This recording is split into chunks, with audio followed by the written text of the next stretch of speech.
It's going to be a heavyweight fight, connecting on maybe 20% of your throws on your punches for both teams. It's going to be Josh Allen off schedule, making a blitz pay. Yeah. It's going to be Patrick Mahomes evading pressure, using his ability to manipulate the pocket, and finding Kelsey somewhere, whether it's 10 yards down the field or 35 yards down the field. It's going to be what we know as the Bills and the Chiefs, and that's going to be the cream that rises to the top. Is Kelsey and Mahomes going to find each other, and is Josh Allen going to find a way to get X-Man on the outside structure.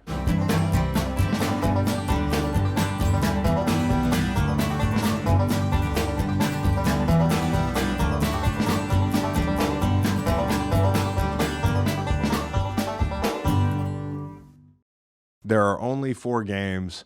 I want to start with the first game of the weekend. That's how we'll do it. Saturday, 4:30 on ESPN. Texans at Ravens. Baltimore favored by 9.5. The total's 43.5. So there's no Peacock headlock this weekend. We got no Peacock games. Record numbers, by the way.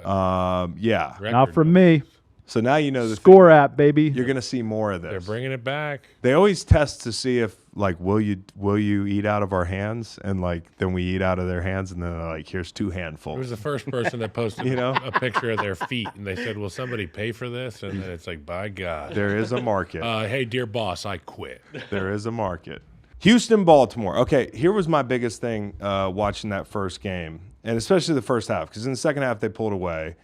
And, set the stage for this thing. It's C.J. Stroud visiting a team that's going to be playing in the playoffs.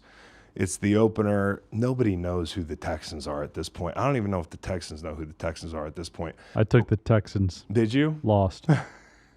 But when I looked at the game, it was apparent to me how unafraid of the Ravens that Texans defense was, especially in the first half, in more ways than one. The back end guys were flying around. There was physicality.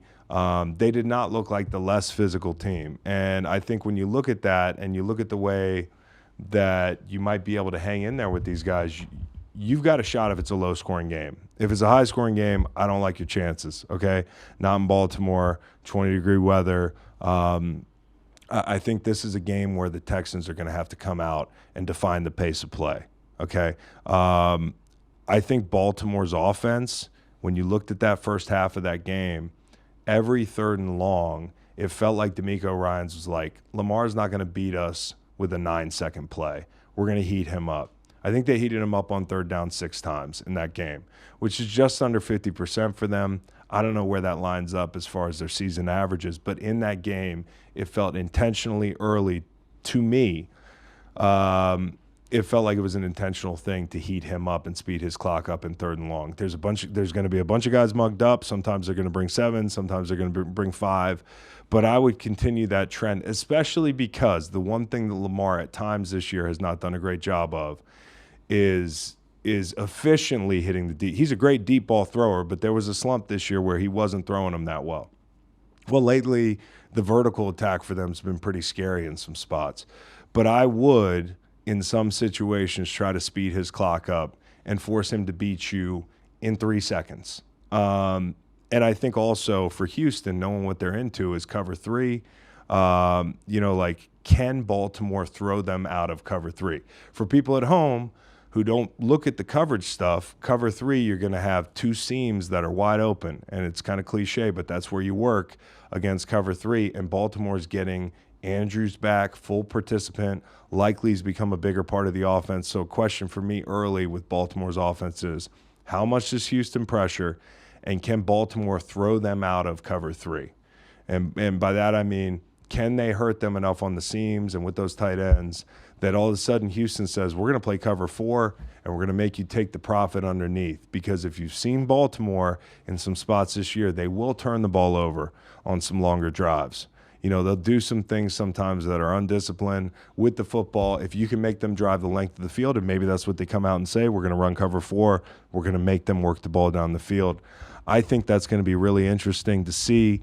And I like your matchups in the pass rush, man. Those guys, listen, I like your matchups outside. I think Simpson's a mauler, but I like some of those guys inside. I think you have an opportunity, if you can stop the run, which they have done at times this year at a high level, getting some 3rd and longs, you might be able to create a turnover or 2. I think that's going to define the game, how they play defensively. I know this is all about C.J. Stroud, but if you're Houston, you want this to be a lower scoring game. New sort of run game in Baltimore with Andrews being out. Zay Flowers had to step up. Targets when he was out, 8, 11, 4, 10, 5, 10. Yeah. He really had to step up, bigger role. Let me throw you off course a bit, blow your mind. September 10th, the line, week 1, Baltimore was favored by 9.5 points. Yep, and we're going to talk about that in the locks because this is not a spot that the Ravens have played well in, being big favorites, but this was one of the only times they've covered. And I wonder what's different. I mean, like for the Texans offense, Kyle, this is a really interesting thing. The Texans going into the Cleveland game, they sat their right tackle and they put Fant in because Fant handles bull rush better. Fant. And it was it didn't seem like a benching. Maybe somebody could correct me in the chat, but it seemed like more of a game plan specific matchup thing, which you don't see a lot. Fant's been kind of a plug-and-play guy for them in whatever position. As those tackles, it's a concerning situation for me for Houston standing up against Baltimore, particularly on the road with that crowd noise. You know how M&T Bank Stadium's going to be. The weather's not going to be helping. And also on the defensive side of the ball for Houston, I look at both of these edge rushers with Anderson and Grenard. Both those guys are dealing with, I think, ankle injuries. Yeah. You and I both know better than anybody how tight those ankles are. Especially when it's cold. It's going to be cold. I was watching Waddle try to fix his ankle. You're going to be stiff. You're going to be trying to redirect, getting Lamar Jackson. You could be looking at a muddy surface with potentially weather, right? We're looking at weather in this game potentially. So I look at the edge rushers, but it's Sheldon Rankins. He's not 100%. He's got a rib, and he's got a lower body issue as well. I believe it's a lower body issue, but the rib is big. So if you've got 3 guys that are playmakers on that defensive front against a unit that strives on taking advantage on lack of rush, can extend plays, but can also make throws sitting in the pocket, it's a recipe for disaster in my opinion. C.J. Stroud's going to have to play out of his mind in order to hang with Lamar Jackson and this Ravens offense. So you think they got to score with him? You don't think they can win a low-scoring game? I think that the game that's going to happen is going to be the game that Matt LaFleur predicted to happen in Dallas last week. It's going to be we got to get the ball first and we got to score immediately. Yeah. Immediately. Yeah. And test the Ravens' ability and really test the Texans' ability to rush. Yeah. If you're either one of these clubs, do you put on the week 1 tape? Yeah, absolutely. I mean, it's relevant. I also think like it's not something where D'Amico doesn't have a track record that you can compare him schematically to from week 1. The X factor is how great is C.J. Stroud. It is like, and here's the thing, like Baltimore has curb stomped some people that came into Baltimore, right? You can't get Detroit and Seattle out of your let head. the Rams stick around. But that's the point. I think Matt Stafford's a really good quarterback. Obviously, I've talked about him being in that elite class still. CJ, I think, has done enough to be talked about that in that elite class this year. And Marlon Humphrey's dinged up.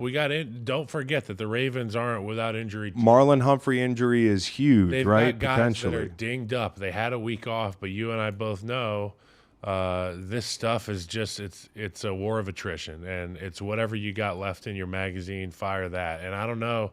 I mean, with C.J. Stroud's ability to maneuver the pocket and stay safe and get the ball out to his guys, granted Brown's on IR and there's a number of guys who are down for him, it all comes down to the greatness of C.J. Stroud. Is it going to be one of these games where we're talking about it the next day saying, holy shit, did you see what he did? I'm really excited to see it because I love seeing these young quarterbacks in stressful situations because there's an opportunity for greatness. There's an opportunity for like, holy shit, this guy's going to be around a long time. I feel like we already know that with CJ, but this would be incredible. The only other dog of this magnitude to win their rookie year in the playoffs was Squanch. Mark Sanchez, 2019 or 2009 with the Jets. And so this would be historic. I don't know if they win the game, but we're going to talk about it in the locks. I think another thing that's going to be relevant, and we'll bring this up in the locks, is Lamar's numbers against the spread and in general when they have extended rest. Not as good. So, this is going to be a situation where if you're the Texans, your advantage might be that you just played football last week. If you can get over some of the injuries that you have, and everybody's got injuries this time of year, right? But momentum's also real too. And Yeah. it's also important to point out that the Texans will say, hey, guys, we don't have a lot of our guys that we relied on early. Some of these household names like Tank Dell, aren't in the lineup here. They're not, Noah Brown, they're not going to week. walk through that locker room door, but we know because we've done it against Cleveland last week that we can take this thing and go play some football. So let's do it one more time on the road. I also think this is like, the run game has to be a plus for you. You're not going to walk in with only Nico Collins outside and Schultz at tight end and Brevin Jordan and not be able to run the ball and win this game. You're going to have to run the ball. And I do think Baltimore, as damn good as they've been, they have some situations where guys will be out of gaps. So you run that kind of zone offense if you're patient, and I think Singletary's done a great job. You can hit some big ones. It's going to be a challenge in the pass game to get him the ball with how good these linebackers are, right? And Kyle Hamilton is a fucking menace, right? But I think you got to take some of the underneath stuff and take the pressure off Stroud. They did a great job of that last week. He wasn't sacked once, and I thought when Tunsil went down, as we mentioned the other day, they did a really good job being intentional about moving the pocket. Their use of motion was great. I cannot wait to see this. Two really great coordinators that people talk about as being head coaches one day, McDonald, Slowick. And I just want to tip my cap one more time to Nick Caserio. If this is the last time we're going to talk about the Texans this year on a preview. Nick Caserio leaves New England, and you're like, does this guy know what he's doing? Because it's always been Bill there, right? And the results have been mixed in the personnel department as of late in New England. But this dude has done a great job. You look at their draft, obviously they find the quarterback of the future immediately. They're able to snag Will Anderson, who's been a plus as a rookie. I really like him. You're able to bring in certain veteran additions that really have worked, but also like guys like Juice Scruggs, guys like Tank Dell, who's hurt now, but so they're getting starts out of young players. And it's harder to scare young players. Like, they don't know any better. Yep. There's something to, like, we're going to Baltimore.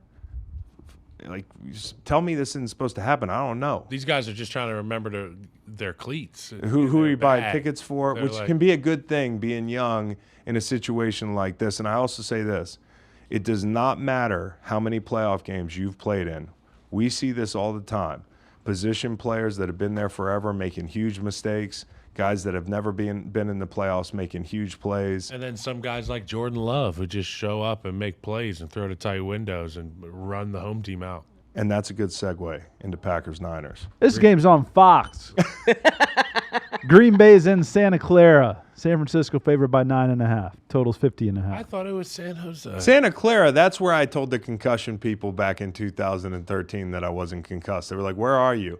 And I was like, Santa Clara. And they're like, fuck, this guy's good. He's good.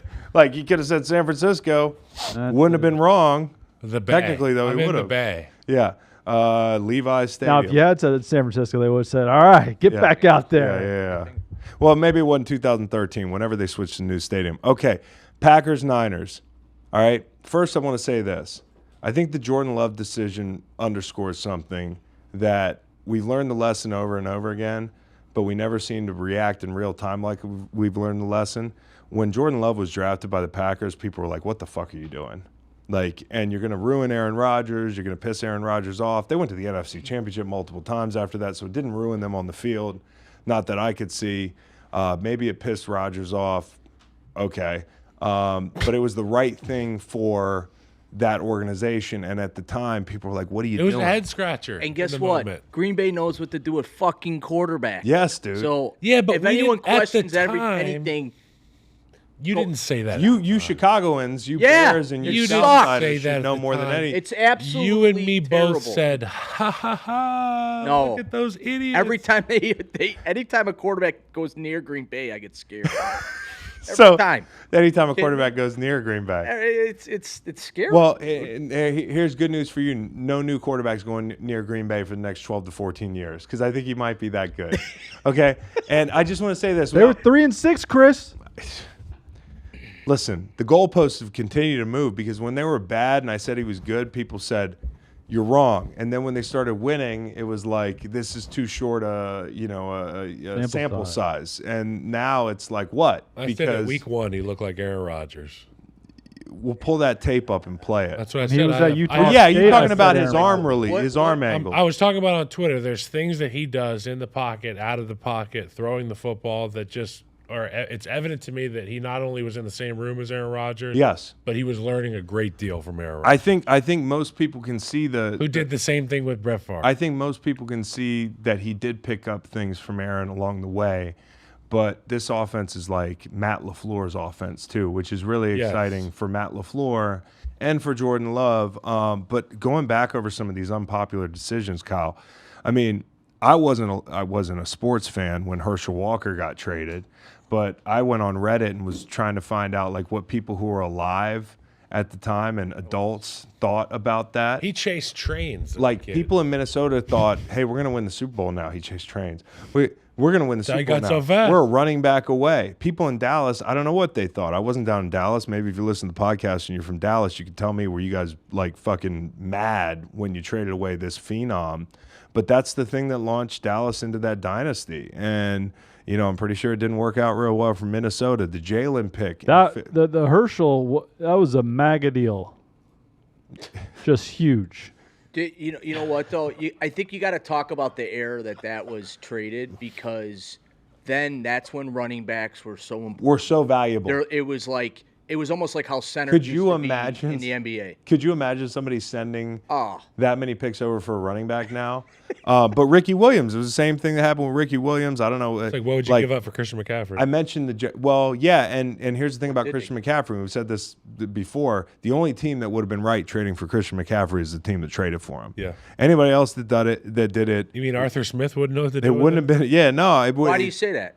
Because when you trade for a running back or when you invest in a running back, I believe it's running backs are a luxury. Like they are a necessity. If you have a really good one, they can be the straw that stirs the drink.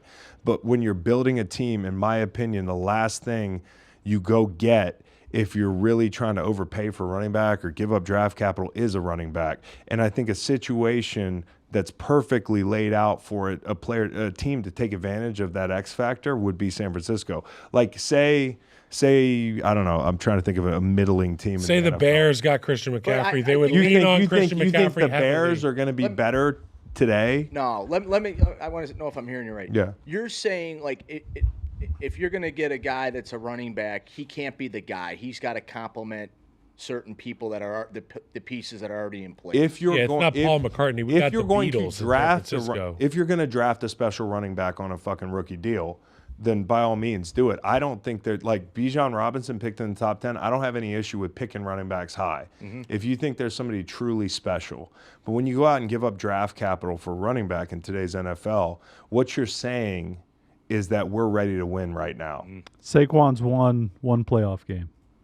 You know, and so there's counterpoints to you know the hey, if there's somebody special, you go out and get them. But back in the day, you make a great point. Running back was like the thing. I talk about Jalen's pick. I talk about Khalil Mack trade. You'd have thought Chicago was going to go to the Super Bowl for 5 years straight.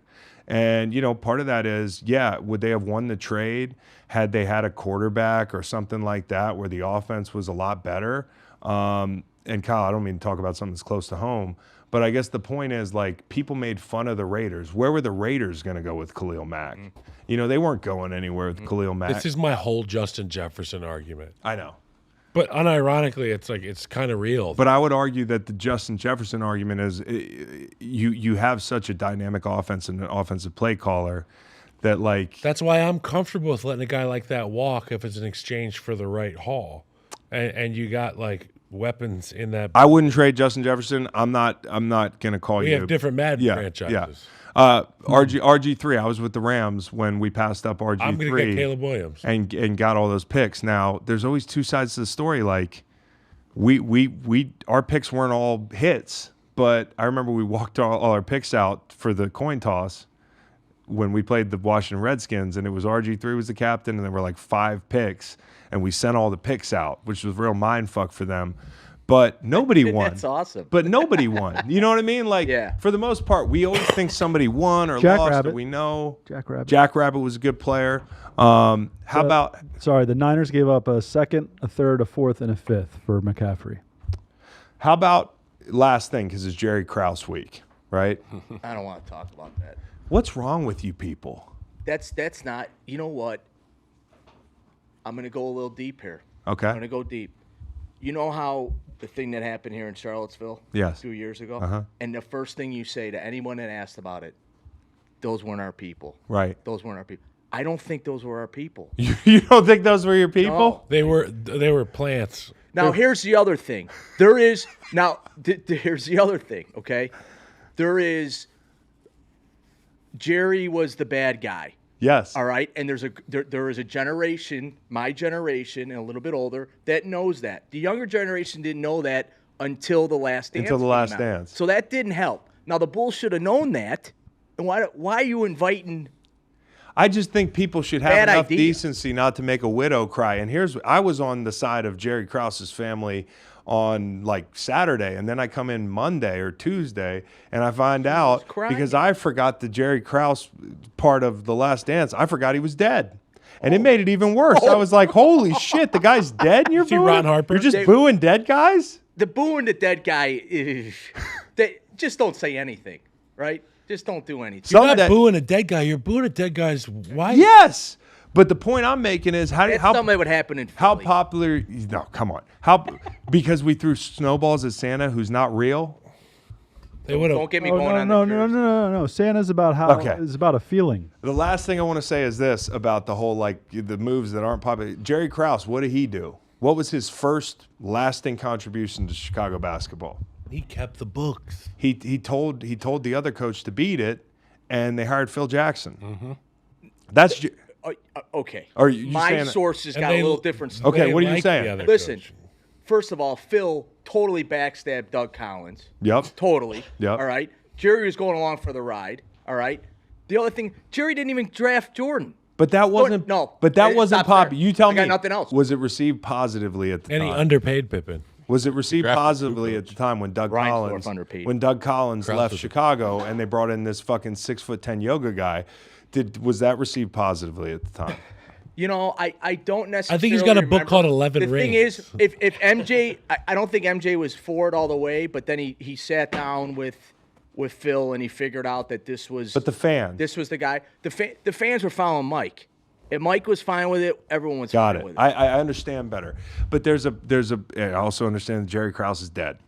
It's awful. Which I didn't understand 3 days ago. It was brought up to me. Dead or alive, Jerry I was Krause. embarrassed. Dead. Yeah. Jerry wasn't healthy. So, anyways, the point is Jordan Love, they made a terrific move. It has worked out. There's more that he has to do. But I just want to tip my cap to these guys because, as you pointed out, they have nailed this quarterback thing. I want to point something out that has no bearing on this game at all, but it's entertaining. There is a Kirk Cousins curse that's going around. And it says this, and it is 100%. If you lose to Kirk Cousins, you're not going to the Super Bowl. No team that lost to Kirk Cousins goes to the Super Bowl that same year. Both these teams, bad news for them, lost to Kirk Cousins. Okay, I'm going to talk about this game in terms of two things happening. Number one, a blowout, and number one, a Packers upset or a close game. And what needs to happen for those two things to happen. 49ers blowout. Explosives and yak. If these guys are running wild back there, yards after the catch, explosive plays, which I think is a worry, you're probably going to lose this game. If the linebackers look lost, because I think that is one of the biggest issues for Green Bay in coverage, is I look at these linebackers, this is like the worst group they could play. I'm worried about the linebackers. That's the hot zone right there. If the linebackers look drunk as hell on Saturday night, or what then they're going to lose this game bad. Okay, if Purdy has a clean pocket, they're going to lose this game bad. Okay, but there is, because I would have said the same set of things against Dallas, and the blowout thing, none of them came true. I mean, that line was 7.5. This one's 10.5. I think a lot of people didn't think Green Bay was going to hang in. I could not believe how some things did not happen for Green Bay's defense and respectively for Dallas's offense. Here's the Packers' upset or close game scenario. You know, with Tua, I talk about an amount of time. There's kind of like if Tua's in the pocket more than 2.3 seconds, it's like a magic number, 2.4 seconds. Those plays go south. That's like a time fraction for the Dolphins in the passing game. For Purdy, it's the run game. If McCaffrey gets over 60 yards, you got to worry, which is most of the time what happens. If he gets 60 or under, they lost 3 of their 4 games in those situations. Now, obviously, in some of those games, they're not healthy, right? So take it with a grain of salt. But if you can keep McCaffrey to a human amount of production on the ground, you've got a shot. The other loss was a bunch of turnovers. So if you can create turnovers by winning your matchups, because I do think they can win matchups up front. I like this rush group. You can get in the passing lanes like Baltimore, tip passes, the whole thing. Like if you commit to that, it's a little thing. But if you're coaching these guys to get in the passing lanes and you can create edge pressure out of those condensed formations, Kyle, because you know San Francisco, they will condense formations, right? Which can create certain challenges for teams defensively. But what that can do is it can invite edge pressure. And edge pressure in that Baltimore game hurt them because those edge pressure guys don't have as far to go. Well, it's important to understand why, though. So, like, when we're in bunch formations, when we're in condensed formations, that's like it could be a tackle in a 3-point or 2-point stance standing next to George Kittle and a receiver stance standing next to 2 receivers, like, within arm's reach. It brings all the DBs in. It brings the safeties up. Everybody's got a lot to look at. Areas. And from a protection standpoint, let's just say I'm the right tackle, and there's 4 guys outside of my defensive end, off the ball or on the ball. It gives me a lot to look at. It not only takes away from my attention to detail on the rep that's right in front of me with the defensive end, but they can rush at those extra guys. So if there's a reason you have your antennae up there. If you put 1 foot on the ground and 1 hand on the ground, that's it? Could that be a 2-point stance? Sure. I also think that it's just the straight line distance. Cartwheel. I think it's the straight line distance between, hey, your leverage is 2 yards outside the tackle box. And, you know, like if we're going to be bringing edge pressure. I'm just thinking numbers-wise. It gives me a lot to look at. It's a lot of anxiety for you guys, but also just the distance that a free runner has to come. Yes. And so, like, if you can mix it up, hey, the Packers play cover 3. Brock lights that coverage up. I think the one thing you got to look at for the Packers offensively is, number one, can you slow down Bosa the way you slowed down Parsons? They did that with play action pass. Can you run the ball? I think you can. Dallas 4-2 a pop before Sunday. Green Bay San Francisco 4-1 a pop. So there's not a big difference. It's not like this group. I think there's a perception that this defense is absolutely elite. They are not absolutely elite. They have some scary guys that you're going to have to contend with in the pass game and that sort of thing. They have guys like Fred Warner. They have guys like Dre Greenlaw, but they also have guys like Ambry Thomas. And if I'm Matt LaFleur, and I know that when they get in nickel, Lenore goes inside. And you've got Ambry Thomas and Ward outside. The matchup you want, especially for guys as big as Christian Watson and Romeo Doubs, is Ambry Thomas. And an important detail is these guys don't travel. So they play left and right. Charvarius, they play left. He likes to hang out on his side of the field. That's what they do. And so if you motion people when they're in nickel, you can get the matchups you want. And I think LaFleur is going to know that. So look out for matchups on Ambry Thomas. And Nosey plays, and LaFleur knows that Charvarius Ward is a guy that can make you pay, and he's got good hands. He's a long, rangy guy, but at the end of the day, he's going to take chances like any DBs, and if you show him the cheese, he might take it, no pun intended, the Packers. But look for some double moves. Look for, like you said, in that play action, the double move department, look for explosives. And I think it's going to be explosives on both teams for 2 different ways. Explosives in the yak department with San Francisco. We could get Ayuk on a slant that goes for 60. Or you could get, like you said, Romeo Doubs making somebody miss and being booty naked over the middle. Joe Fan's got a question. Yeah. Who's the best player on the Green Bay Packers? Ooh, that's good. Aaron Jones. Okay, I was thinking Aaron Jones. He popped into my head. See him protect. Some other candidates are Zach Tom. I think Rashawn Gary. Gary. I think Rashawn Gary is really good. I don't know if he's the best player. I think you might argue that it's Aaron Jones. And then where are you taking Aaron Jones in the draft in terms of best players in this game? I mean, that's the problem with San Francisco. They have so many really good players. They have like I always talk about Thanksgiving when they're all huddled around the turkey. It felt like there was another all-pro that walked in that fucking group every 2 minutes. And they're like, oh, Fred Warner's here. Nick Bosa's here. You know, you got Purdy, who's the straw that serves the drink offensively. You got Trent. You've got all these guys huddled around this turkey. And I'm like, is there a team in the NFL with more great blue-chip players than San Francisco? I don't think so. Dallas? No. No, I don't think so. I think they have the most blue chip players, and you make a good point. The last thing is this. I think Jordan Love throws kind of a flat ball. I love the way he throws. But when you look at like the way he delivers a football, the trajectory of the angle ball, of attack, it's kind of flatter. He's going to be seeing split safety zone. He's not as good against split safety zone as he is against 3 when he gets to work those seams, But what he can do is be patient, buy himself time. He can define the width and the depth of the pocket with his legs. And if those crossers come open late in downs, he can deliver that football. But he will have to drop a couple in the old honey hole this weekend and make some touch throws. Now we saw him do it. I mean, not just touch throws, but on the laser throws. He's not confident. I mean, the dude is oozing with confidence with the throws he makes. And don't take this the wrong way for people at home. I'm not questioning him as a thrower of the football. Every great quarterback has the way the ball comes off their hands a little different. And I think, he's just got to layer some of these throws this weekend. Make Little Caesars the official pizza sponsor of the NFL, part of your game day. Order online during the Pizza pregame all day on NFL game days and Pro Bowl Sunday, and get ready for some football and fun. Choose your favorite Little Caesars pizza or pick the toppings you crave. Either way, you win. And speaking of winning, everyone scores with convenient delivery or our in-store pizza portal pickup. So grab some friends and enjoy a few slices during the game. Put some in the fridge. I like cold pizza. Game 1 on Sunday, 3 o'clock Eastern on NBC. It's gonna be odd to hear Mike and Chris when the sun's still shining. Todd Bowles and the Tampa Bay Bucks are in Detroit. Detroit's favored by 6.5. I'll just say this. The only thing you can take away from that first game is that Detroit is going to come out and say, we got to run the ball. Now, they lost Montgomery in that game relatively early. I only think he had like 6 carries, but they ran for like 40 yards. And at the end of the game, Reynolds is your leading rusher. So that is totally unlike them. And I want to credit Todd Bowles in that group. Coach of the year. That game ended 20-6 or something like that. And it could have been a lot closer if Baker hit a lot of throws that he missed. I thought they had some bad self-inflicted had a drop wounds. inside the 5 on a bomb too. There's drops. Bucks had self-inflicted wounds, Kyle, in the passing game. So, if you're Tampa Bay, there's reason to believe.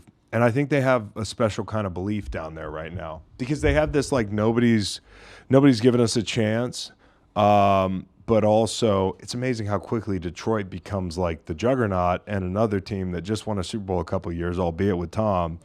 Nobody's given them a chance. There are a lot of guys on that team that made deep runs and won Super Bowls. So I think the DNA of a team that knows what to do in the playoffs is there. I think Baker, if he can hit the gimmies, can keep them in this game. I know you think Detroit probably big. But I do think they can hang in. The big thing for me is if David Montgomery's healthy the whole game and Detroit makes it a fucking emphasis at home, are they going to be able to match the intensity of this group? They match Philly's intensity up front. They brought a lot of pressure. I think their biggest chance is to get Jared Goff to do things that are out of character. And the way you do that is early downs, sync it up with play action, dial up some pressures, and just know that they're going to score points. I'm going to take chances to see if we can get short fields or change the game. They pick your poison. They're going to drive 14 plays and score, or maybe it's a big play. Sometimes take the chance. I think Todd Bowles is going to be able to take some chances. I think the challenge is inside for the offensive line in Tampa Bay. I think they've got to definitely win if they want to have a fighting chance here. They need to be able to establish the run a little bit. They can't be one-dimensional. And when it comes time to pass the football, they have to maximize the opportunities with Mike Evans on the outside. You and I have talked at length about the no-fly zone across the middle for Detroit. And I think it's on film. People know that, and I think the players are cognizant of that. And I think Baker isn't going to try to put his guys in harm's way at all. And I think he will be trying to take advantage of the Mike Evans evergreen matchup that they have on the outside. And they got to win their matchup. Amon-Ra St. Brown and Carlton Davis. I think the Bucs' best hope, again, is getting Goff off the spot if you can. Pressure up the middle, Vita Vea, guys like that. But the Bucs defense is not. They're going to run traveled. games. They're going to run games, and Vita's going to be eating up 2 blockers, sometimes maybe even 3 guys, and there's going to be free runners. To your point, they got to get after Jared Goff, The middle of the pocket. and find ways to do that. Kyle. Yeah, in his vision, he can't step up. He steps up on these big play action throws. Yeah, you have to get deep in the pocket, but you got to have a big launch point and some runway to make this throw happen. So Jared Goff doesn't want to be seeing animals cross the runway. No. He has to pull back a little bit. No. Hey, Kyle, what do you think about Kirby Joseph? Yeah, I think it's unfortunate the place that we're at in a game where the defender has to make a choice between going low and going high, and this is another conversation that happens all the time in the NFL. And I've never been on defense in the league, so I've never had to answer to this set of rules that Kirby Joseph is. I respect the ferocity in which he plays the game. I think it's unfortunate to see not only one this past couple days, but another guy in Hawkinson earlier on this season get injured, and it's a byproduct of the game that we play. The thing that rubbed me the wrong way a little bit, and I think Dan Campbell has a job to do as a head coach. So when he gets to the podium, I was disappointed that there wasn't an immediate checking in on Tyler Higbee, but also I understand Dan's approach, and he wants to have support for a guy on his team who's flying around 100 miles an hour, and the last thing he wants to do is give any indication to the media or the outside world that he's going to put him in the doghouse, because as he stated so eloquently, that's what we coach them to do. Yeah. And at the end of the day, that's it. But if I'm a head coach, it goes like this. Hey, I love the intensity my group's playing with. They were ramped up at home. You hate to see Higbee go down. It's unfortunate that the offseason is going to start like that for him, because I've been a guy who's missed the offseason. The last play. So it strikes a chord with me. Yeah. But at the end of the day, he's got a job to do, and Kirby's got a job to do. It's one that's obviously harder than I can imagine, being an offensive lineman. And listen, I looked at the hit again. He does start on the thigh board. I think part of it's the turf, part of the guy his foot getting caught in the turf, but also, Kirby's head's down, and that was what Dan said, is we do coach guys to keep their heads up. He's like, you don't want to get a spine, and you also don't want to, amputate somebody's leg because you missed by 6 inches. But unfortunately, that's the game that guys are being coached into playing by the set of rules that we're playing with, and you acknowledged that, Kyle, and I thought, your point's well taken, where, it'd be best if we were all thinking of the people, that get affected by hits like these. But maybe Dan did off camera, or we didn't catch that. I don't know. Yeah, I mean, I probably didn't watch it all like usual, but at the end of the day, look, I mean, to answer your question, is it really tough to watch? 100%. That was hard. That was hard to watch. But I do appreciate a guy playing at 100 miles an hour. I would love it if I got hit. If I was a tight end and I was getting hit a lot, I would rather my shoulder be sore for a while. Maybe I have a rib. Maybe I don't have to play for a week because I'm in concussion protocol. But if you hit me below the knees and I don't see it coming, I'll hold that against you for a long time. And it may just be a personal decision on my part, but fuck, man. I'm going to find you. Hit me in the head. Hit me in the chest. Well, there's also this. They're not going to change anything because there's no class action lawsuits coming for guys' knees getting shredded. Where the NFL really gets hurt is the head trauma stuff. They're scared off of that stuff. And you also, you got a 6 foot, 200-pound guy going against, he's 6'6", 250, which you got to go low. You do have to go low. So I just feel like if he was 12 inches higher, it's a shame that somebody gets hurt, and I feel like that was a football play. But you also, you see tight ends get hit like that all the time. Every game. It's like how they get tackled almost, because it's a bigger guy going off against a smaller guy usually up. And they eliminated defensive backs cutting offensive tackles out on the perimeter. I think the hard part for tight ends, they're not looking. And so it is to be a tight end catching the ball over the middle in today's NFL is with the athletes, the speed that they play. That used to be what it was all about, because in the game in the old days that we grew up around, it was guys used to be able to just waylay dudes across the middle. And it was is this a receiver that goes across the middle or not? There was a dichotomy there. Now they're looking down when they go across the middle rather than around. They're looking at, see if anybody's crawling Curb around. The new Chuck Cecil? He's the new Ryan Clark. TJ Ward. TJ Ward. Fucking Go Ducks. LaMarcus Joyner, guys that I play with. TJ McDonald used to absolutely sleep people, but you can't do things like we did it even 10 years ago. Chiefs are at the Bills. Last game of the weekend, Sunday, 6:30 Eastern, CBS. Buffalo favored by 2.5. Tony. We get the game we wanted. This time it's in Buffalo. This is going to be so fucking awesome. And the worst part about this game is I have really had a hard time deciding who to root for.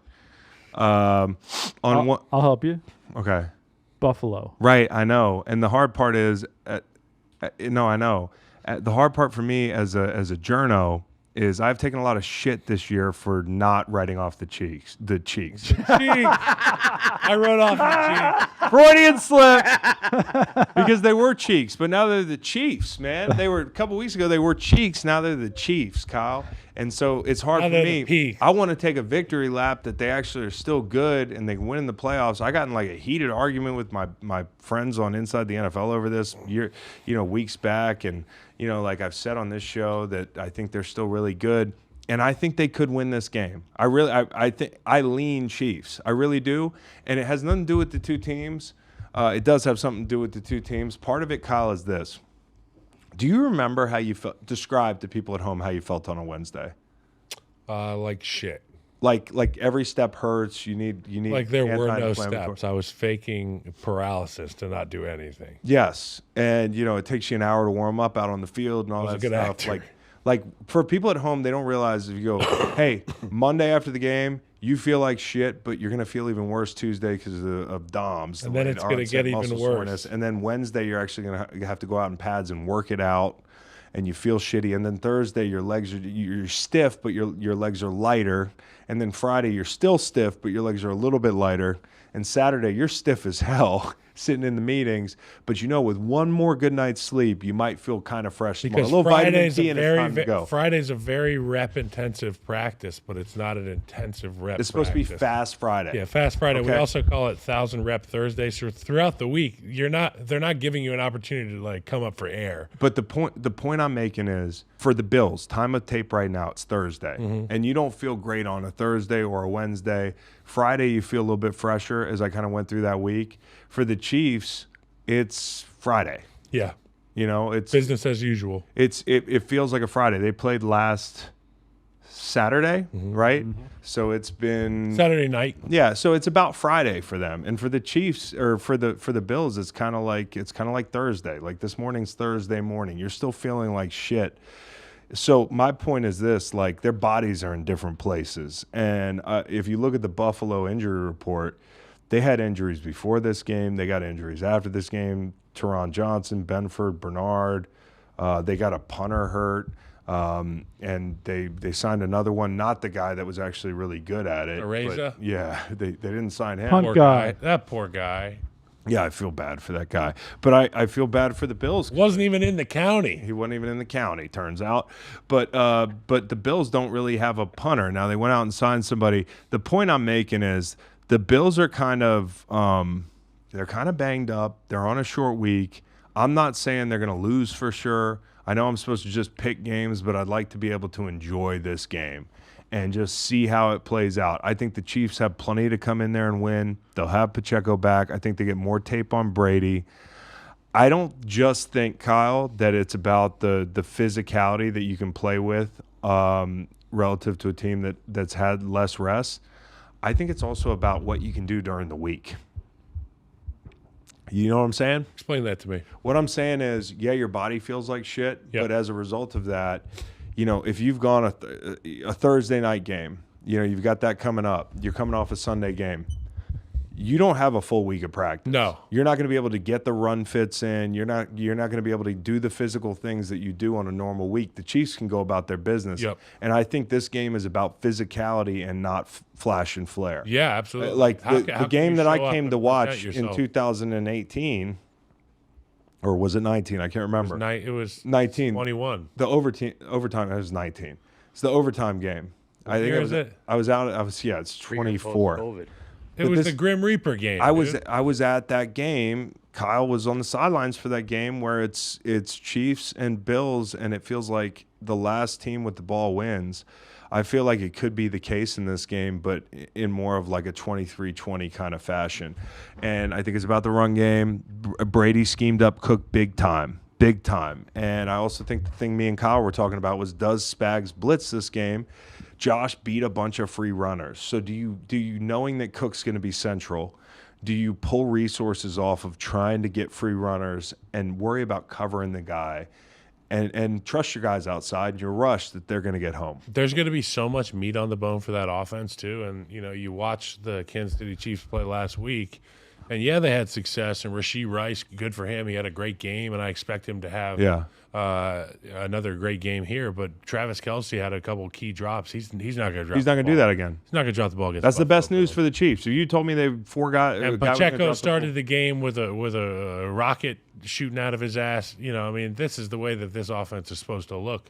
And you get those hard downhill runs where you get 7-8 yards a pop, and you try to establish an identity, and then you hit him with the play action game, and then you get that one big explosive from Travis across the middle. He's not going to drop it, and you're going to need those big plays.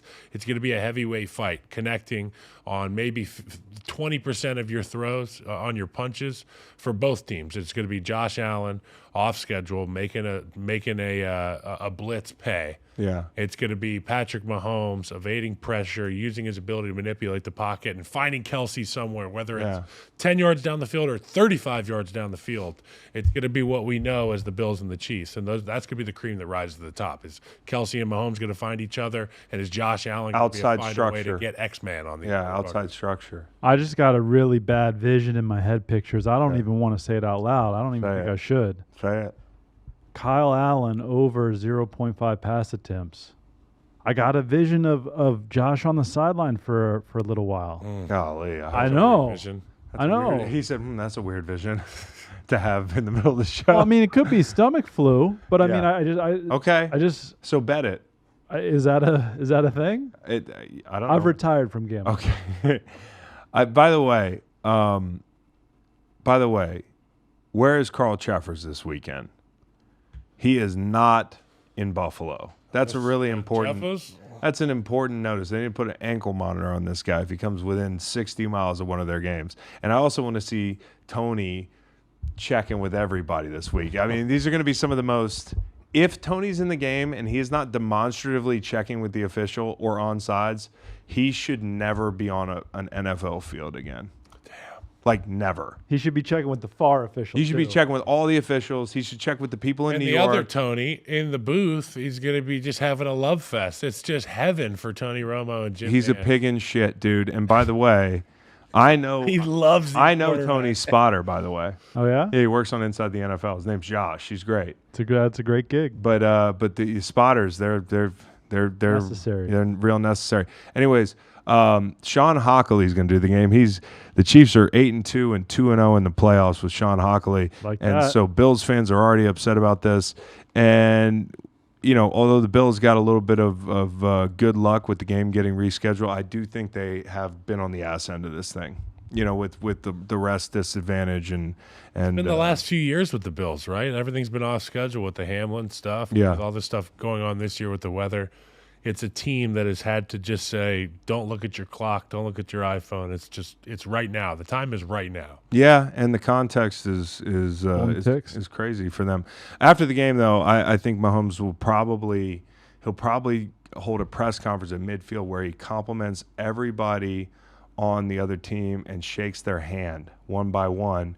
And then he has the officials come up and he shakes their hands too to appease people who watch Brady skirt handshakes for the better part of 2 decades and keeping those fans from going nuclear. So I'm hoping Patrick Mahomes does that. It's the least he can do because that was a nightmare what he did after that. Sounds like a receiving line at a wedding.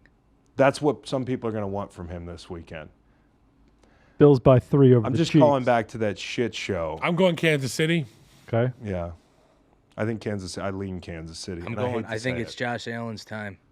Or Kyle. I hope it's Josh Allen's time. Allen's time. Whoever wins this game, it's going to be crazy because you talk about the Chiefs being back in the damn AFC Championship the way they've looked this year, and the Bills being a fucking game away from the Super Bowl. It's time for Stanford Steve. Whatever you're looking forward to this football season, there's one thing that pairs well with every great moment, and that is an ice-cold Miller Lite. Whether you're at the stadium, playing fantasy football, or watching the game at home, or at the bar, Miller Lite is here to make your football season taste like Miller time. From kickoff to the clock runs out, you can't go wrong with a Miller Lite in your hand. It's the only light beer with a taste worthy of our national obsession. Because what's the point of having beer if it doesn't taste like beer? I go to Dirty Nelly's every weekend. Sometimes I'm prepping for the show at the bar on Saturday night, watching a little college football, getting ready to lay out our Miller Lite moments. I like to have an ice cold Miller Lite right next to me. And the folks at Dirty Nelly's, they know when I get there to have my ice cold Miller Lite.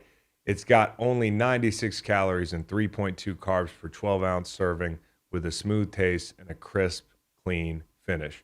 You get the taste you crave without the calories. So this season, crack open a light beer that hits your taste buds so hard you feel it in your heart. Make it Miller time all season long. Get Miller Lite delivered right to your door. Visit MillerLite.com/greenlight.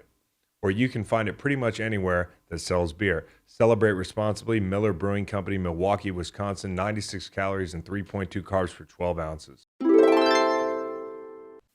Steve, I love that hat, man. O.B. Clark's on the dome right Legendary. now. Legendary. Absolutely. Brings you back, huh? Does bring me back. One of my favorite bars in St. Louis, O.B. Clark's. Also, shout out to Kruger's down the hill from where I live. Pepper Lounge. Macon's been in Pepper Lounge. Anybody in St. Louis? Tell us how these bars are still doing. Do you still go out to Pepper Lounge on a Sunday night? Big UFL season coming up. The Battlehawks dominate the Pepper I Lounge. know. There's a power vacuum there. With the Rams not there, they come in. That's what happens. That's how ISIS was born. ISIS? Yeah. A power vacuum? Power vacuum. That's right. Yeah, it's the same thing with the Battlehawks and the Pepper Lounge. They're just taking it over. They're in there. They're like, we don't close this. This nightclub doesn't close. Are y'all thinking about PJ Clark's? No, PJ Clark's is a totally different thing. OB Clark's is on Brentwood Boulevard, up on the hill on the right. It is a city on the hill for drinkers in the Brentwood, Clayton, University Heights area in St. Louis, which is a great area. Who's the fellow who died in the plane crash? Real young singer, white fella. Buddy Holly. Buddy Holly. So Buddy Holly proposed to his gal at PJ Clark's in New York City. Really? Yep. You know who was supposed to be on that plane? Oh yes, I do. I told you. No, It's oh God, it's right there. it's right there. Like The big guy. I know who it is. I know do? the answer to the question. All right, Yes. what's he do for a living? Sings. Okay, what kind of songs? Country. Yep. Do I like this artist? Yes. Okay. Very much. Okay. Oh, Think family. Waylon Jennings. You got it. Waylon Jennings was supposed to be on that flight. There was like a tour manager whose back was fucked up and was supposed to drive like across the country, and Waylon gave up his seat so the guy could get home sooner, and instead he skirted death. And, Now known as the day the music died. yep, no question. All right. That's uplifting to start the pod. Well, think about O.B. Clark's. You Well, know, My picks, O.B. Clark's, yeah. and there was another bar across from O.B. Clark's that I think closed down. It was one of my favorite places too. It was you could smoke heaters in there. You could smoke heaters. I feel like anywhere in St. Louis. Yeah.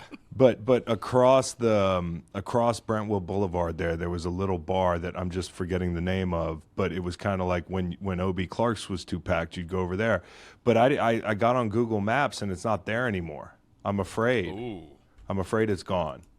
So if anybody can help me with that, it's not Twin Peaks. It's definitely not Buffalo Wild Wings. It was a little bit divey. Okay, St. Louis, great place for dive bars. All right, guys, let's talk some gambling. Let's talk some gambling. Did Texas Tech win last night? In basketball, Yeah. Did they beat Houston? they weren't on my card. No. I love that coach. You do? I'm obsessed with that coach. Grant something or other. What do you think? He's hot? No, I think he's a great coach. But Buddy Holly was born in Lubbock. Okay. Oh, they ended up getting blown out. Never mind. Yeah. Grant McCaslin. I'm going to tell you who didn't get blown out last night, the Habs. Okay, There for we anybody go. at home that's worried about how you get your fix of dopamine all off season, I'm telling you, I used to get made fun of because when I went to Vegas, Sam Bradford always brings this up.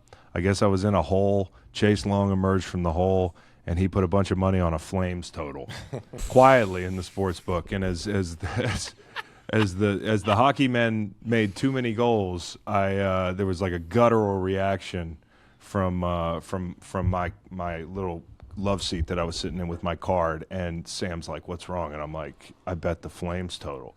So 10 years later, I found my love for betting hockey again, and the Habs got the win last night.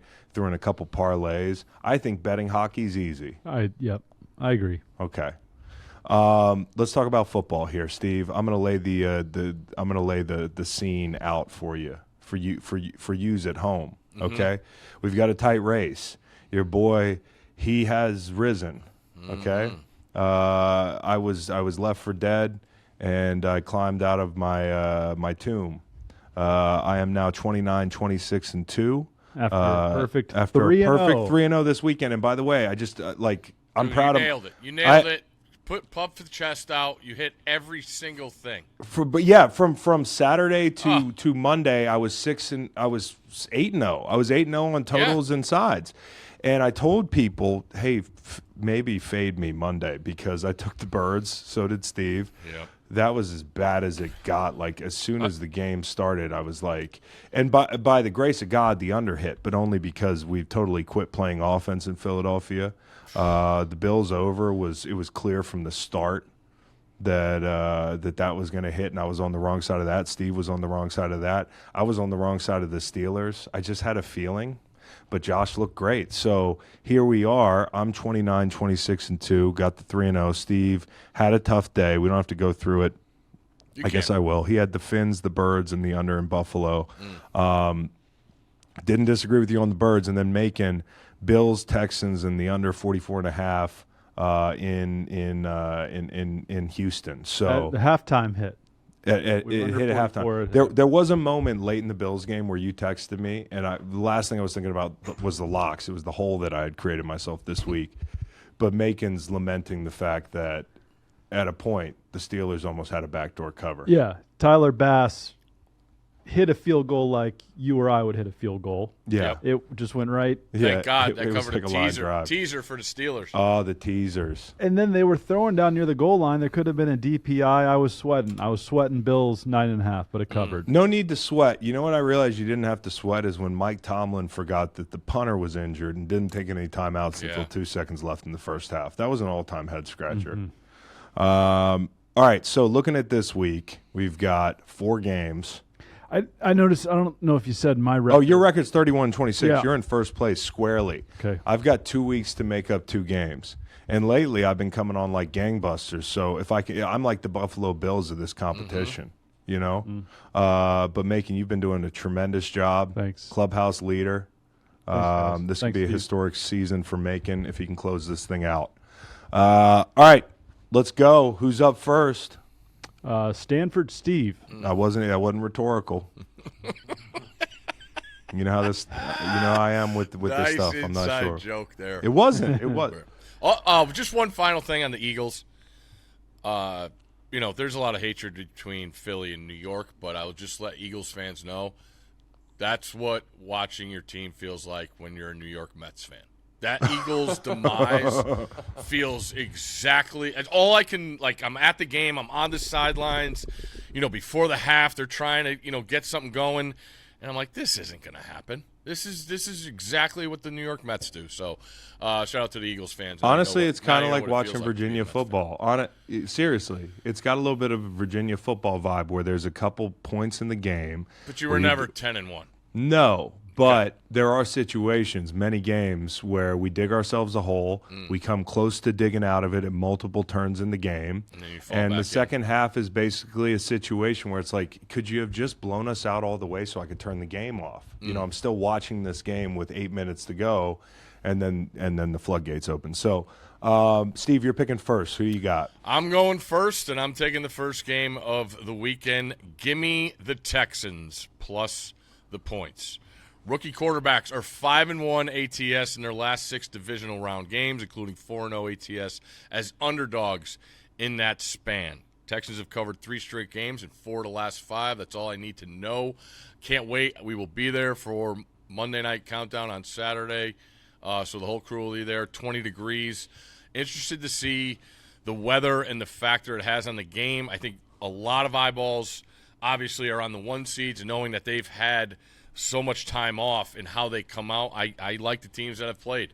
I usually go towards the underdogs against the 1 seeds here. So Lamar hasn't been great. I don't want to give away anything on the total. Anything on the total. Look at Steve. It only took 3 years, but the guy preps for the green light show he's today. In playoff form. I had some days off, actually, this week, Macon. Steve, I love this because I'm going to be with you on this one, and I don't know if Macon's going to be with you on this one, but it's easier for me if I don't have to root against it because Macon's above me. I want to root against his picks, but I'm with you on this. Lamar is a playoff home favorite, 1-3 against the spread, 15-23 against the spread as a home favorite, period. And this one's pretty striking. You talked about the rest, 12-plus days of rest in general, 1-6 against the spread.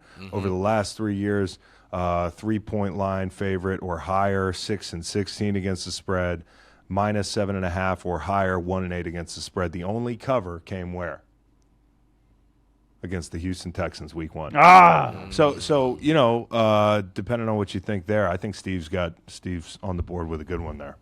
Okay, I'm up. You're up. Okay, I love it. I'm going to go Green Bay, San Francisco over. Okay. I'm going to go Green Bay, San Francisco over. 50.5. I think the points pour in. And I don't know who's scoring the points, but you like to do scores, right? Whether it's 34-17 or it's 23-30, I feel pretty good about either outcome. Either way, the Niners are going to score. The question is, how much does Green Bay score? And I think they can score. Okay. I don't know who to pick. 6 straight Packers road games have gone over. Interesting. Jeez, I didn't even do my research. That was a feel thing. Goodness gracious. All right. Well, Leader. I'm going to take the Detroit Lions at home to cover 6.5 points. Wow. And I'll tell you why. Tell me why. Amon-Ra St. Brown career 17-3 at home against the spread when catching more than 4 balls, all right? Now he's going to be Jahmyr Gibbs has never lost as a home favorite in the playoffs. In ever. You understand? Listen, I think Tampa Bay's booty cheeks, and I think Detroit's really good. They get another home game. Hey, listen to this. Look out. Are you ready? Mm-hmm. Look out. Give me a score. 33-14, Detroit. Jesus. Wow. Yep. Steve, you're up. Buccaneers are 8-1 against the spread on the road this season. Go fuck yourself. And also, since Nevada legalized sports gambling in 1949, the Lions' largest favorite role in a playoff 3.5. 4. 4? Yeah. Back in 1970 against the Cowboys. Yep. They lost 5-0. That's wild. They didn't even cover. No. Didn't cover last week. No. Lions are 1-7. No, yeah, playoff you game got since that '93. Steve, take your trends. They're not trends. They're just these are facts. Fold them like a newspaper and shove them facts. up your ass. All right, I have no idea where I'm going here, but these are not trends. I mean, they're not trends. They're facts. All right, yeah. If he doesn't go somewhere, I'm going there. Give me the Chiefs. God, fuck. Yeah. Mahomes 6-0-1 against the spread. Sorry, I just yelled into the microphone. Underdog.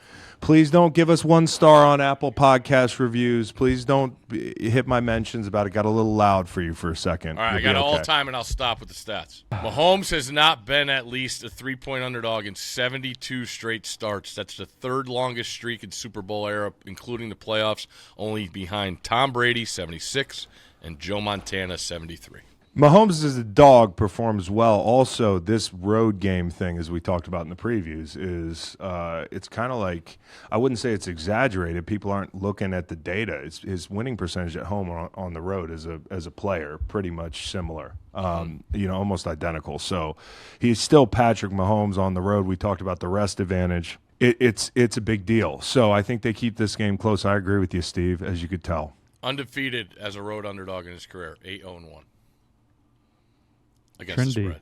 Okay, I'm up. That's right. I'll take the Houston-Baltimore under. Thank you very much. Because the other piece of that I almost like it a lot. Chris. Yeah, the other piece of it that I almost mentioned was that Lamar is a playoff home favorite, 4-0 to the under. And this game was 7-6 at the half. I think if you're Houston, you want it to be low scoring. Mm-hmm. And I think they can try to dictate that. Like that pick a lot. Thank you, bro. All right. 6 of all going under. Hey, Steve. Steve with more stats. All right. So the Kansas City Chiefs, Yep. they're undoubtedly the right side, right? I didn't see this until a couple moments ago. Give me the Buffalo Bills at home to cover 2.5 points. Everybody on the Chiefs. It's Patrick Mahomes. They just beat the mighty Miami Dolphins by a truckload of points. Buffalo's going to keep it rolling. Okay, I want to confirm something. Yeah. When it comes to Buffalo and Kansas City, 53% of the tickets are on Kansas City. 42% of the money, so it's slightly public to bet the Chiefs. Okay. Thank you for that. Is that it? Well, no, it's not. Sean McDermott is 15-5-3 against the spread at home in the month of January. I love numbers. Okay. Ralph Wilson, God rest his soul, hasn't ever lost to Patrick Mahomes in the playoffs. So, Mafia. All right, Steve, you're up. God, I hate this. Yeah, it's like there's so few This games. is brutal. Really like that under you took. Thank you. I appreciate it. I'll give you something else that's even more ironclad in a second. Give me the Buccaneers. Steve, I like it. Give it to me. I like it, Steve. No one's taking them. Nah, nobody's taking them. Not at all. Except Hard to cover 6.5 when you lose 33-14. You know what I'm saying, Steve? Smelling what I'm stepping in, Steve. And don't forget you all got I do have a trivia question for you guys. what is it? Got an answer for you. Both the Bucs and Lions are 12-6 ATS this season. Second best behind who? Against the spread? Yeah. I would say the Eagles. Nope. Against the spread. Yeah, they didn't even. Eagles finished 0-8 against the spread. Yeah, you're right. I was going to say for a while they were like 10-0. Yeah. So it's close. This actually. is It's close, mind-boggling.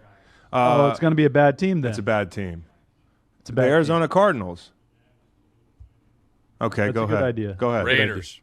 The Raiders. 12-5 ATS this year. Wow. There you go. Take that, Macon. Okay. Taken. All right, so with my third pick, I suppose I'm gonna go with I'll go with the under in Buffalo. Okay. I'll go with the under in Buffalo. I think this game, I've said it before this week. In the past, it was the shootout, right? Like it was the game that changed the overtime rules. The first matchup was about defense. I think this Kansas City defense travels. No doubt. I also think they have a little bit more tape on Joe Brady. And I think on the other side, let's not jump out of the gym because Kansas City, kind of was like a hot knife through butter on a Miami Dolphins team that was down a bunch of guys and couldn't create pass rush, because that I think has been as big of an issue as the guys outside. And I'm not trying to hot take you here. I think him having time to work through his progressions, they're inevitably going to look better outside. I think this week it's a little bit tougher sledding for them. All right. I'm going to here's my goal. I'm going to take y'all behind the curtain. Here's my goal. I'm going to try to go 2-1 this week, all right? 2-1 puts me in a good spot moving forward. Yes.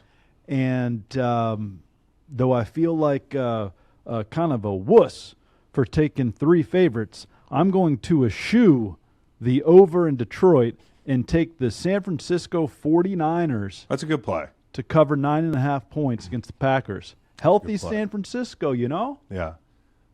Who's got it better than them? Let me paint you a picture. 30-21. Oh, brutal.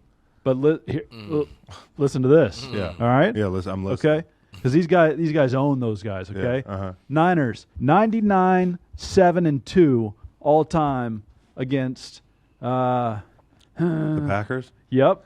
Okay. No. But let me be serious for a second. Look at him giggling. 30. I just gave you a 33-14, right? Yeah. It's 34-14. Okay. Okay. If you're not the lead dog, your view never changes. Yep. And where do you guys want your half points? Y'all looking at my ass. Okay. Okay. I'm paying you back for staring at my butthole all year on Thursday night.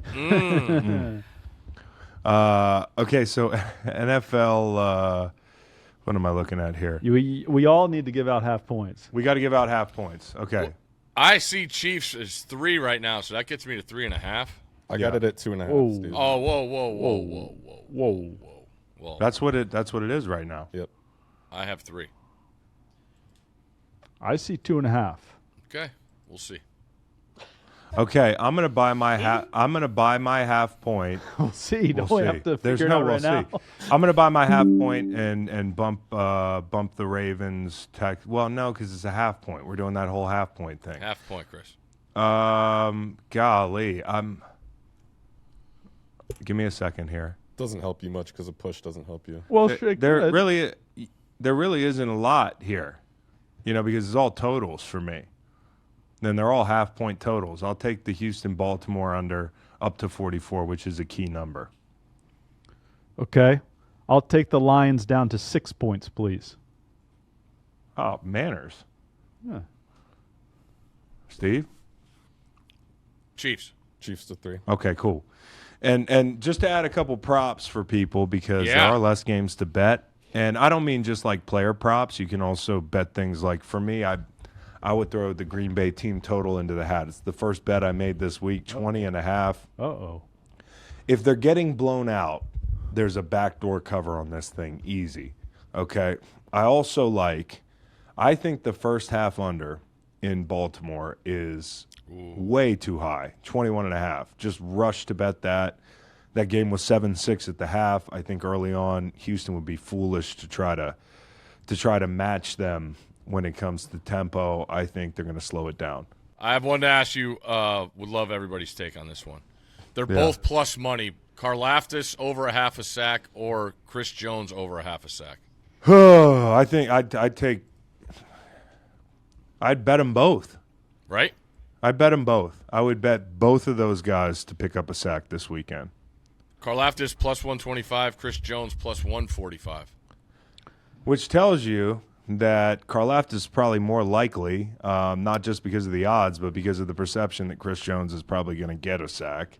I think Karlaftis is a nice bet because he cleans up a lot of stuff for them. Yes, he does. All right, pimps, I'll give you one. Mahomes over 24.5 rushing yards. 48 last week on just 2 scrambles. Yep. He doesn't have every weapon out there. Things are going to break down. I think 24.5 is a low number. Okay. Over. Anything else? I got one. It's the Isaiah Pacheco prop. Yeah. Whatever the over under is for Pacheco, hit the over on that. Yards? And then Mike Evans, explosive plays over, and definitely going to have a touchdown. It's going to be outside the numbers too. Okay. Wow. Kyle says bet the Mike Evans outside the numbers touchdown prop. Pacheco's at 62.5. I see rush yards. Pacheco at 62.5. I like that. Yeah. I think they got in a little trouble trying to give Clyde Edwards-Helaire the ball in the last matchup. Clyde is 8.5 this week. I'm going to go Aaron Jones under 68.5 rush yards. Very interesting, Steve. In the same game, Debo over 16.5 rush yards. Yeah, like You're that. going to see some shit from San Francisco this week. I'm telling you. They've been working. They've had plenty of time. They're going to be some, like we thought. Green Bay's game plan was great. I think San Fran's going to come out like lightning. Ayuk over receiving yards. Okay, Steve, that's 7 for 112 and 1. Bad boy. You understand? Is that all the props, guys? Yeah. The one I was looking at was Mahomes pass attempts. I mean, he threw up 40 in that weather Saturday night. Yeah. He's in. What's his pass attempts right now? Like 33.5? I think it's just a tad higher. Let me see. pass attempts. Mahomes 36.5. Jeez. Currently snowing in Buffalo. Sunday will be a high 27, low of 21. No precipitation. Got to put a dome up. It's too dangerous. Nice. What best surface this week will be San Francisco? San right? Francisco. San Francisco. We got worst, How about Detroit, worst surface, perhaps? Detroit. It's like concrete. That turf is so short, it's far more dangerous than playing Baltimore's outside. not going to be great. By the way, that Buffalo turf on Monday, the end zone turf, looked like some 1994 turf. Like, it looked like a place you did not want to land in traffic. You could get a spine in there. You get a spine, as Dan Campbell put it. We don't want him to get a spine. You get a spine, you could be out 4 to 6. Don't want to catch a spine, Decades. Steve. All right. Stanford Steve, happy hunting. I hope everybody in here wins except for Macon. I like that. All right. It's hard being the lead dog. We're all Yeah. staring at your ass. You got some fleas, bro. Nah, dog. All right. Nah. Hey, Steve, can we let Steve off I'd like the show? to take a look at a butcher's ass, but I'd rather just take the butcher's word for it. Steve. Take care, Steve. See you, Steve.